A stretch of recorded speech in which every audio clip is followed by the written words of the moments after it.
Hello, BookTube, and welcome back to Book Trek.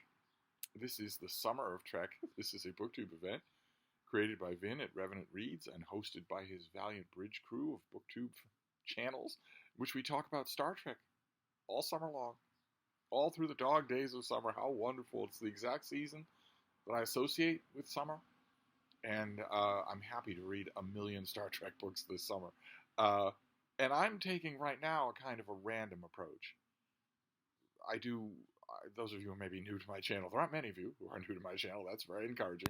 I read all day long, but I also read all night long. And when the dividing line comes, when it's time for me to pack up everything and go into the little book room and just read without any distractions at all, without being online, without social media, without emails, without anything like that, when it comes time to do that, I assemble the books that I'm going to do. I don't have a million books right at reach, on the nightstand of the bed. So when I'm doing Book Trek this year, as much as I did last year, I'm just picking a random book. Of course, I don't have to assemble books in anything like the profusion that I had to do in decades past because I have ebooks, which are all right there. All I have to do is pick, and what I do is basically a roulette wheel, and just pretty much, unless outstanding cases, unless there's a really weird exception, I will just read the thing that the roulette wheel comes up on, trying to pull away from rereading too much in favor of Trek books that I haven't read. And that's what happened last night. I hit on a book, and I knew nothing about it at all. I had seen these in bookstores, but largely steered clear of them.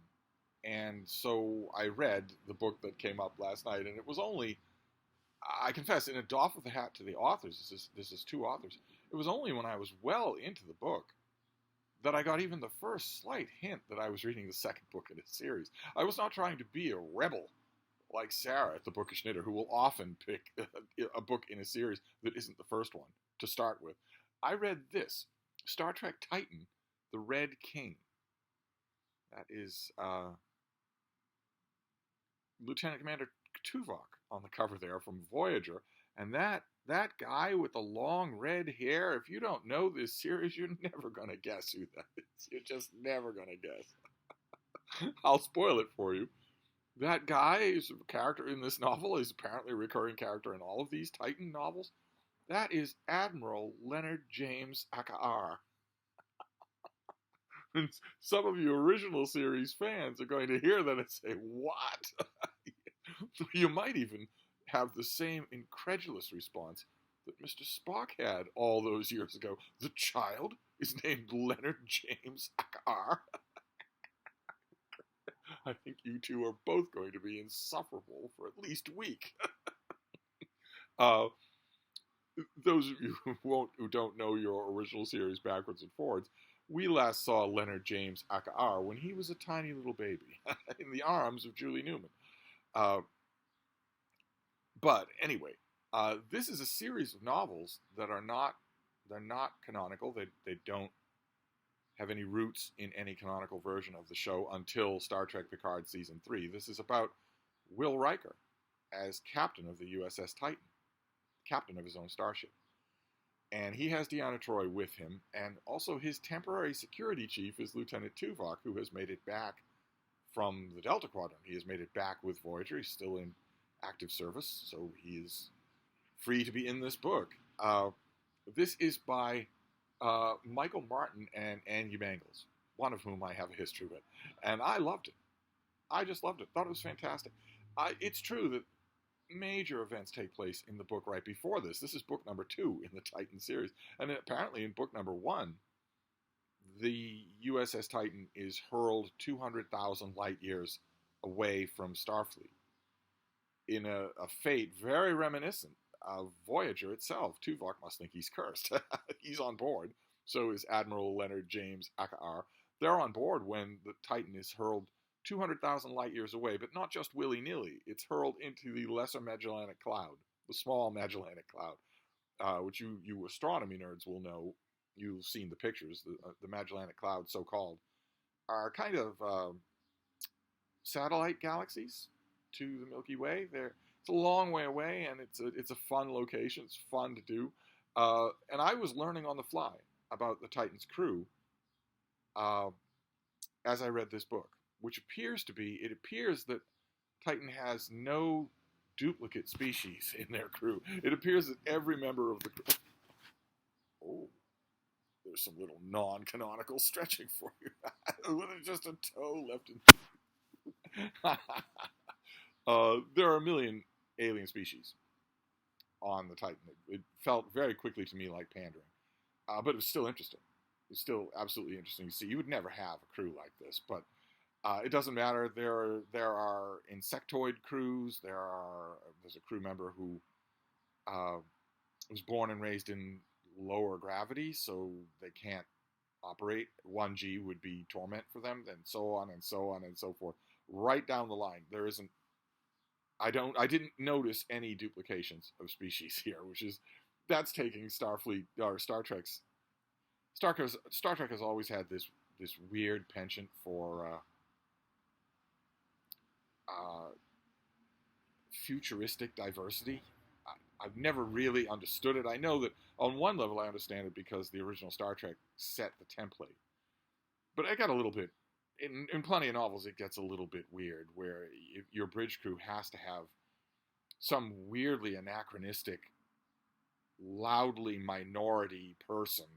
There has to be a loudly minority person. In other words, it can't be, that your name is Burke and you have 10 generations of English history. No, it has to be that you're a Burke of the Burkes and you go back 10 generations in the British Navy or whatever. You've got to be your nationality.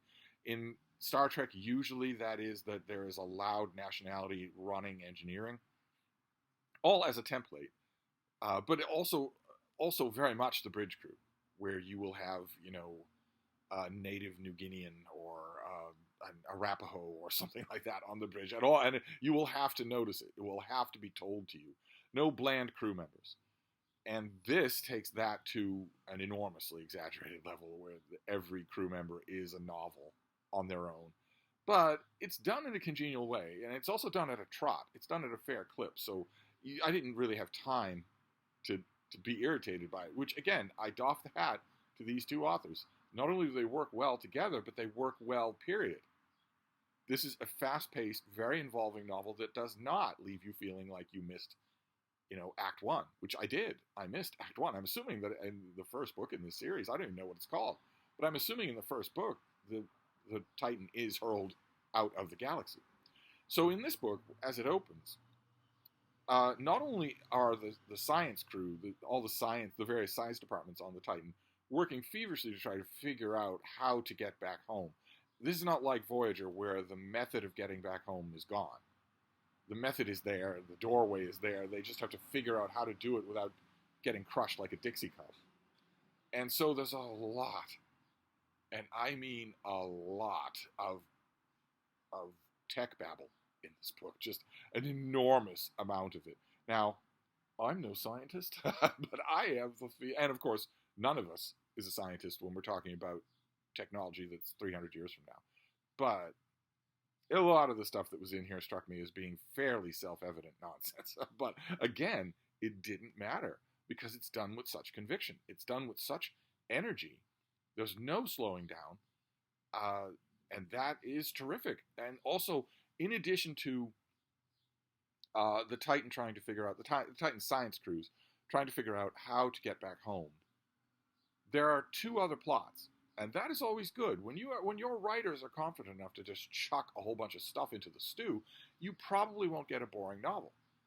One of the other plot lines involves a character that I guess was introduced in the first book, Commander Donatra, who is the female Romulan commander of a Romulan warship, the Valdor, or Valdore, I don't know how you would pronounce it, but apparently that Romulan ship was also pulled into the Lesser Magellanic Cloud, along with the Titan. So Riker's crew has to figure out, are they really there? Did they really survive? And we obviously aren't going to go home without them. So, because they're on friendly terms. I guess there was some sort of massive Federation Romulan peace negotiations taking place in the first book. Some of the details of that aren't as sketched in as they could be. You would have had to add a third of the length to this book if you'd done that. But the way they were referred to was enough. It was enough for me. And God knows I've read my share of Star Trek books or any other book in series where it's not enough, where the writers aren't giving you anything or almost nothing. This wasn't one of those books. So that is another plot line in here, is to find the Donatra, find out what their status is, and maybe work together to get back home. But there's also something going on in the Lesser Magellanic Cloud. There's a group of humans, believe it or not, a group of humans that were somehow seeded there a long time ago, and hundreds of years ago, and they have broken off from humanity. They are drastically different than humans were, because they've been genetically engineering with themselves this whole time. And they have a strong belief, much like the Bajorans with the wormhole. The Bajoran wormhole comes up in this book, often, obviously, as it would, as do Tuvok's earlier experiences being exiled far from the Federation. But as with the Bajoran wormhole, the Nayal, the people who live here, the Nayal people, these human offshoots, think that there's something alive in the energy of the Lesser Magellanic Cloud, and that it is waking up, that it's getting more alive. And they're not 100% sure about it. They kind of quasi-worship it. But the scientific instruments on board the Titan also agree that something is there and that something is waking up. There's no religious overlay with the Titan people, but there is still the ominous note that maybe our passage back home will not be uncontested. And it all works. It all works just fine. This was such a terrific Star Trek adventure novel. That's all it really purports to be. We get Peter David style quite a few asides into the personal character of all of the actors in this storyline, but it only really works with a couple of them. There's one member of the Nayal is a key actor in this novel, a totally original character. I assume that they were not in the first book of the series. How could they be? But that original character is done really well. And also the two pre-existing characters, I guess, if we're going to call Admiral Leonard James Akar a pre-existing character. I mean, he was a baby on the original show. We did see his face. So the only times where those character sides really landed was Tuvok and Leonard James Akar, both of whom have a long history from when Tuvok was in Starfleet 80 years prior. I guess maybe Leonard James Akar's people live a long time. Maybe they live long enough so he's not a doddering old man. I guess he was a baby then, so he would be 80 now, thereabouts. But they have a fractious history, and that was one of the times in this book where I thought, okay, you're alluding to something that's fairly important and you're not telling me enough about it. This is one of the only times they have a fractious history and they are working through it in this book. And that was the only really personal element here that worked, which is a tiny bit of regret on my part because thanks to Star Trek Picard Season 3, I'm interested in Riker. I guess I was interested in him anyway in The Next Generation and all of the movies. I could have stood for him to be a little bit more decisive or prominent in this book. Same thing with Deanna Troi, but I'll take what I can get. Those two are there. They are very much in character. Everybody is in character. The only time that we delve into character is with these two. I think that's probably why they're on the cover, because they're working out of their personal relationship is the most personally interesting thing in the book. You don't mind, because there's so many non-personal things that are happening in the book and that are so well orchestrated. The worry that I had going into this thing is a worry that I think it is now. I have no idea when this came out, probably 10 years ago, but now I think that worry is infinitely more justified. There's a thing that Star Trek fiction started to do that Star Wars fiction did almost out of the starting gate, that I believe puts off as many fans as it drags in, which is to interconnect the books, which didn't happen with Star Trek. For a long, long time, you could get a Star Trek novel and you didn't need to know anything about any other Star Trek novels unless that Star Trek novel you got was a direct sequel to an earlier book. So I mentioned, The Price of the Phoenix had a sequel called The Fate of the Phoenix. Yesterday's Sun by A.C. Crispin had a sequel to itself, but they didn't refer to any other books. And it wasn't viewed as this kind of big, sprawling Borg collective where we're all memorizing what happens in everybody else's books, and what happens in everybody else's books is canon for all books. That existed in Star Wars because George Lucas is a raving egomaniac control freak, but it didn't happen in Star Trek. And I was always happy about that because I don't want to feel like I'm passing a master's degree exam when I read a Star Trek novel. I don't want to have to remember, oh, okay, well, I don't like author A, so I don't read their Star Trek novels. But I'd better go back and read that book and memorize the details because they're heavily dependent on for the book of author B, whose books I do like. It shouldn't be that way. And this is when Star Trek was starting to really seriously flirt with that. And I believe the paltry number of Star Trek novels that exist now are that way. They're in an interlocked universe. And all the authors have to know each other's developments with each character. I wouldn't be surprised, given the hints that I got in this book, I wouldn't be surprised if whatever it is that caused the incident that caused the friction between Tuvok and Leonard James Akar, I wouldn't be surprised if that didn't happen in the first book of this series, but rather in someone else's Star Trek book that you just have to go and learn about. I don't know. It wasn't an impediment at all to the Red King, not at all. So I'm only mentioning it as a kind of aside of the type that I do in my BookTube videos. A little bit of those tentacles were triggered just a little because when that is overdone, as it was in the Star Trek the Star Wars extended universe, and as I've seen it done in Star Trek, when it's overdone, it kills the book. I think.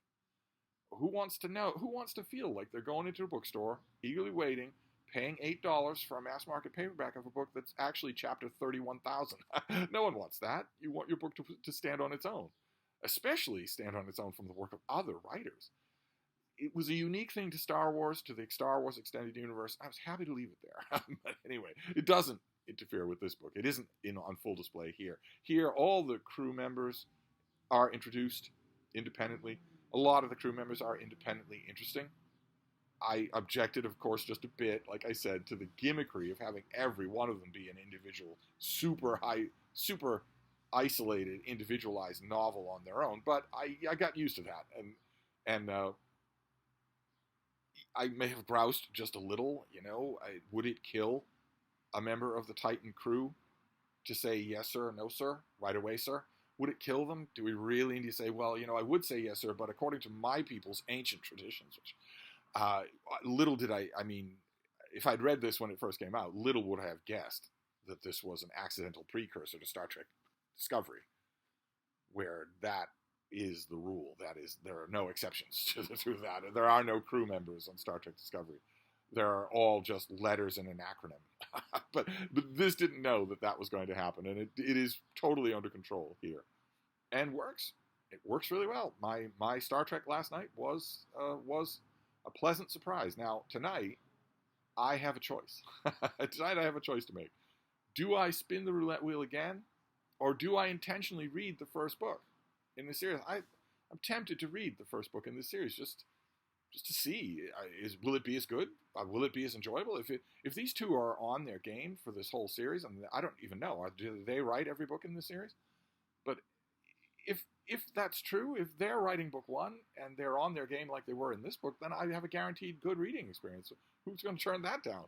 I can either do that. I can either go back and read the first book here, or I can go on some random other Star Trek book and get back to the first book some other time. I got a rousing adventure out of this book. I got a rousing adventure involving a Romulan commander who's a terrific character, a member of an indigenous native alien species, the Naal.